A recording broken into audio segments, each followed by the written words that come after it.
جو ہاسپٹل ہے یہ بہت ضروری ہے۔ یہ جو 500 بیڈ کا ہاسپٹل بنا ہے اس کی بڑی ضرورت ہے اس سارے علاقے میں۔ آبادی ہماری بڑھتی جا رہی ہے، ہمارے پاس اتنے ہاسپٹلز نہیں، نرسز نہیں، ڈاکٹرز نہیں۔ تو یہ جو پہلا تو یہ قدم ہے کہ اس علاقے میں ایک ہاسپٹل کی بہت ضرورت تھی، اس کے لیے پوری ہم سپورٹ دیں گے۔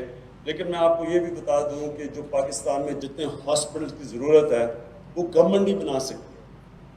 دونوں پنجاب اور پختونخوا کی گورنمنٹس کو خاص طور پہ خراج تحسین پیش کرنا چاہتا ہوں۔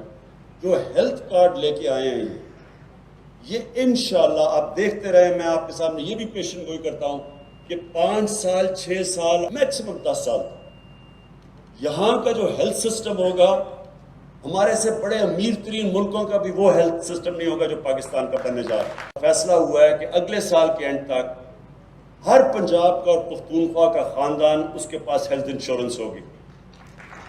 اس کو کہتے ہیں یونیورسل ہیلتھ کوریج۔ امیر ترین ملکوں کے اندر بھی یونیورسل ہیلتھ کوریج نہیں ہے۔ یہ جو کارڈ ہے ہیلتھ کارڈ، اس سے کیا ہوگا؟ اب تک کیا ہوتا تھا کہ اچھے پرائیویٹ ہاسپٹل صرف بڑے شہروں میں چلے جاتے تھے کیونکہ پیسہ تو بڑے شہروں میں ہے، تو چھوٹے شہروں میں پرائیویٹ ہاسپٹل بناتا ہی کوئی نہیں تھا۔ اب ہم پرائیویٹ ہاسپٹلس کو انکریج کر رہے ہیں، انشاءاللہ ان کو سستی زمینیں دیں گے ہاسپٹل پرائیویٹ سیکٹر کو آنے میں۔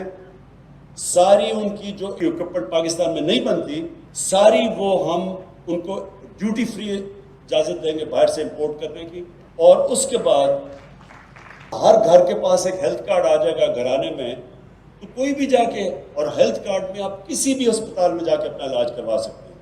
یہ نہیں کہ صرف گورنمنٹ ہاسپٹل، کسی بھی پاکستان کے ہسپتال میں ہیلتھ کارڈ سے آپ اپنا علاج کروا لیں گے۔ اس سے یہ ہوگا کہ غریب ترین علاقوں کے اندر جب سب لوگوں کے پاس ہیلتھ فیملیز کے پاس ہوگا تو پھر پیسہ کا تو مسئلہ نہیں ہوگا۔